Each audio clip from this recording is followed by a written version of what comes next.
2025 оны хувьд Marvel бол 86 жилийн настай 54 тэрбум долларын үнэлгээтэй брэнд. Тэд хүснээ хийж чаддаг том компани болж чадсан. Гэхдээ 20 жилийн өмнө бүх зүйл өөр байсан байна. Marvel өөрсдийнхөө A-list буюу хамгийн алдартай баатруудаа ихэнхийг нь ашиглах эрх ерөөсөө байхгүй байжээ. Spider-Man-ыг кинонд ашиглах эрхийг Sony эзэмшдэг, X-Men-ыг кинонд ашиглах эрхийг Fox эзэмшдэг, харин Hulk-ыг Universal Pictures эзэмшдэг гэдэл юу асуудалтай байж. Учир нь 90-ад оны дундуур Marvel Comics дампуурлын ирмэгт хүрч амиа барихын тулд алдартай өмчүүдийнхээ кино хийх эрхийг зарсан байна. Тиймээс Marvel MCU-г эрхэн байгаа C-lister баатруудаараа эхлүүлэх болжээ. Мэдээж тэр нь Iron Man. Одоо үед Iron Man-ыг C-lister дүр байсан гэвэл хинж итгэхгүй баха. MCU-гээс өмнө Marvel-ийн хамгийн алдартай баатрууд Wolverine, Cyclops, Captain America, Spider-Man, X-Men, Fantastic Four зэрэг байсан. Тэгвэл өнөөдрийн бидний ярилцах сэдэв бол Fantastic Four.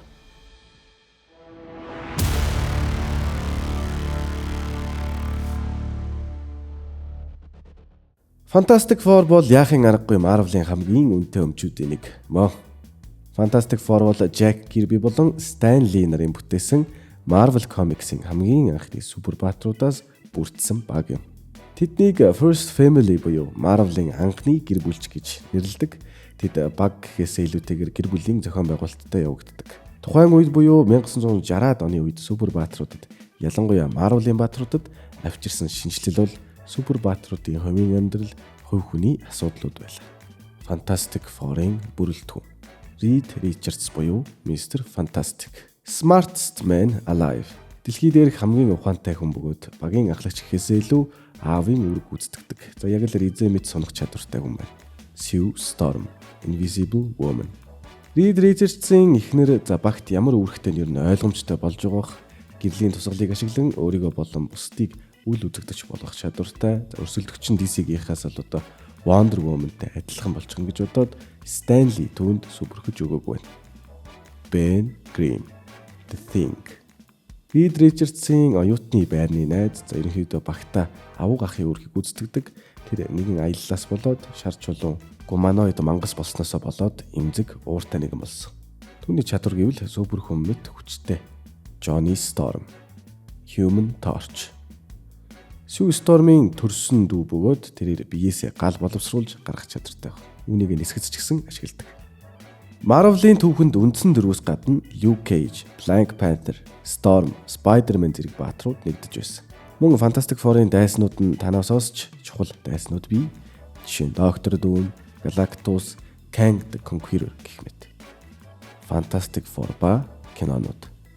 Энэ зууны 7 дугаар сард Superman Legacy, Jurassic World, Rebirth зэрэг томоохон кинонууд нээлттэй хийх ба Marvel студийн The Fantastic Four First Steps ч мөн адил нээлттэй хийхнэ. Энэ нь цэнхэр дэлгэцэн дээр цэнхэр ховцтой баатрууд гарч ирж байгаа анхны тохиолдол биш ээ.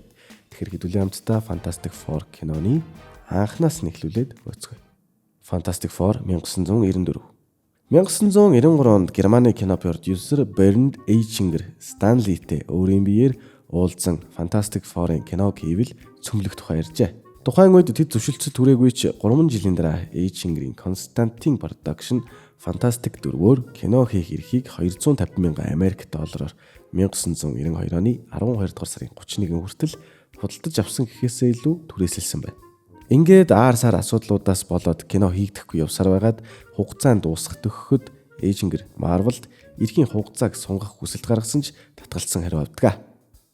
Ингээд тэр яарвчлан B-movie буюу хямд төсвийн киноны мэрэгжилтэн Roger Corman-тай уулзаж киногоо 1 сая Америк долларт багтаан бүтээхээр төсөөлнө. And I said, "How much money do you have?" $1 million. Энэ нь супер баатртай кино гэхэд тун бага мөнгө юм. Яг тэр үед буюу 1989 онд Tim Burton-ы Batman кино 48 сая доллараар хийгдэж байсан байна. Ингээд 1992 оны 12 дугаар сарын 28-нд эхэлж 25 хоногийн дотор бүх зураг авалтыг дуусгасан байна. Хамгийн сонирхолтой нь киноны хөгжмийн зохиолч Eric Wurst киноны төсөв дууснаас болж өөрийнхөө мөнгнөөс $6,000 гаргаж найрал хөгжим бичүүлсэн байдаг. 1993 оны зунаас эхлэн сурчлагын ажил эхэлж кинотеатруудаар трейлер нь гарч сэтгүүл сонин дээр зургууд нь гарч эхэлсэн байна. Жүжигчид өөрсдийнхөө мөнгөөр сурчлагынхаа ажилчид хөлсөлж киногоо сурталчилж байлаа. За хамгийн сонирхолтой нь 1994 оны ихээр киноны нээлт туслагдаж бүх киноны сурталчилгааны ажлыг зогсоох тушаал гарав. Учир нь киног гарах эрхийг туталсан байна. Үүнтэй холбоотой маш олон таамагуд байдаг. За нэгт гэвэл Эйшингер худалдаж авсан эрхээ сунгахын тулд анхнаасаа хизээж гаргахааргүй кино хийсэн. За хоёрт Marvel-ийн захирлууд хуралдаж баг төсвөр хийсэн муу кино брендийн нэр үндэд муугаар нөлөөлнө гэж үзсэн. За гэхдээ киног одоо YouTube болон Daily Motion дээрээс үнэгүй үзэх боломжтой байдаг ч та бүхнийг би үзэхгүй байхыг зөвлөж байна. The Fantastic Four. Fantastic Four 2005. Берн Эйнличер за Fantastic 4-ийн кино хийх бодлоо бол хаяагүй. Тэрээр 2004 оноос эхлэн 20 дугаар зуун Fox-тэй хамт шинэ Fantastic Four-ийн кинон дээр ажиллаж эхэлжээ. Энэ удаад далайцтай хандаж 90 сая Америк доллараар төсвөлн бүтээхэр болсон байна. Энэ удаад кино продакшн талаас асуудалгүй бүтжээ. Дөрүүдд Mr. Fantastic, Lone Crawford, Sue Storm, Jessica Alba, Thing, Michael Chiklis, Human Torch, Terry Chris Evans. Тийм ээ. Таны бодож байгаа Chris Evans мөн. Captain America Human Torch байсан. За ингээд 2005 оны 100 бидний дээр үед зөндөө үзэж байсан кино маань нээлттэй хий. Ашиг орлогын хувьд бокс оффисыг тэргүүлж 333 сая доллар олсон нь үнэхээр амжилттай гэж үзсэн байдаг. Харамсалтай нь киноны үнэлгээ шалаар нэг байсан. Rotten Tomatoes дээр 27%, Metacritic дээр 40%, IMDb дээр 5.7 гэсэн үнэлгээтэй байсан байна. Кино муу жүжиглэлттэй, муу зохиолтой, new humorтой гих шалтгаануудаар шүүмжлэлт өртсөн. Гэхдээ зүгээр л дээ тэд хангалттай мөнгө олсон учраас 2 дугаар ангийг нь хийлгүй яах. Fantastic Four Rise of the Silver Surfer. Нэгдүгээр анги нь эдийн засгийн хувьд үнэхээр амжилттай байсан болохоор тэд шампанска буудуулж дуусчаад 2005 оныхоо 12 дугаар сард багаараа 2 дугаар ангийг хийх ажилдаа ханцүй шамлан ордгоо. Тэгээд зохиолоо бичиж эхлээгүй байхдаа юугүй Galactus гарах болно гэж зарлаад Marvel-ийн фэнүүдийг ч галзуур болж байгаа. Fantastic Four 2 нэртэйгээр анх зарлагдсан ч 2006 оны 8 дугаар сард зураг авалт эхлэхэд Fantastic Four Rise of the Silver Surfer хэмээх нэртэйгээр гарахаас мэдэгдсэн байдаг. Бас киноныхоо төсвийг 40 сая доллараар нэмж 130 сая доллар болгожээ. Кино зураг авалт амжилттай дуусч 2007 оны 100 нээлттэй илээ. Энэ удаад ашиг орлогын хувьд дундаж буюу 300 сая долларыг за өмнөх ангиасаа бол хамаагүй бага. За дээрээс нь өмнөх ангиасаа ч 7 дор үнэлгээнүүдийг авсан байна. Fantastic Four 2015. Өмнөх кино багийнхан бүгд 3 киноны гэрээтэйгээр ажиллаж байжээ. За дараагийн ангинд Franklin Richards буюу Mr. Fantastic, Invisible Woman 2-ын хүүхэд дээр голлсон. За Jimmy Hounsou-ийн тоглосон Black Panther-ийн тухай гарах байсан ч өмнөх анги хангалттай ашиг орлого олоогүй гэж үзэн 2009 онд Fantastic Four-ыг шинээр эхлүүлэхээ зарлажээ. 2012 онд Josh Trank Chronicle гэдэг кино гарсан нь продюсерүүдэд үнэхээр таалагдаж дараагийн Fantastic Four-ыг түүнээр хийлгэхэр болдгоо. 2010-ад он бол Супер Баатруудын хувьд шинэ нэрэн байлаа. Баатрууд одоо зурагт номшиг гэгээлэг байхаа болсон байсан. Кристофер Ноланы Dark Knight кино шинэ босго Супер Баатртай киноны чанар ашиг орлогот одоо цоо шинэ босхийг тогтоосон байна. Үүнээс хойш Man of Steel, Watchmen, Kick-Ass зэрэг илүү хүн сэтгэвтэй амьдралтай ойрхон кинонууд тренд болж эхэлжээ. Иймд Fox-ийнхан илүү хүнд амьдралтай ойрхон кино хийлгэхээр Josh Trank хандсан нь мэдээж. Жүжигчдийн хувьд Mr. Fantastic-т Miles Teller, Invisible Woman-д Kate Mara, Human Torch-д Michael B. Jordan, Thing-д Jamie Bell тоглох болсон. 2014 оны 5 дугаар сард 155 сая долларын төсөвтэйгээр кино зураг авалт эхэлж 72 хоног зураг авч 8 сардаа дуусжээ. Харамсалтай нь Fox Studio Josh Trank-тай хийсэн маш олон зүйлс дээр санал зөрөлдөж зарим төлөвлөсөн сет болон зураг авалтыг хийгээг болж таарсан байна. Мөн киноны эдитэн дээр хүртэл Josh Trank-ийг оролцохыг хориглосон байдаг. Ингээд Josh Trank-ийн ч биш, Fox-ийн ч биш, Frankenstein-ийн мангас шиг бүтээл 2015 оны 8 дугаар сард нээлттэй хийсэн байна.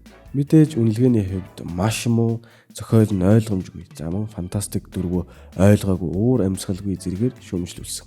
Өмнөх кинонууд үнэлгээ муу байсан ч хангалттай ашиг олж байсан бол энэ удаад 167 сая доллар л олжээ. Энэ нь киноныхоо зардлыг ч нөхөж чадаагүй гэсэн үг байна. За тэгээд Josh Trank Fox 2 муудаж 2017 онд гарахаар төлөвлөсөн дараагийн ангиач цуцалсан байна. MCU ба Fantastic Four. Fox-ыг бодвол Marvel студи баатруудаа сайн ашиглаж чадж байлаа. 2015 оны үед Marvel аль хэдийн томоохон франчайз болчихсон кинонуудаасаа тэрбум долларуудыг олоод эхэлсэн байлаа. 2017 онд Marvel студийн дээд компани Disney Fox-ыг авахар ажиллаж 19 онд 71 тэрбум доллараар Fox-ыг худалдаж авчээ.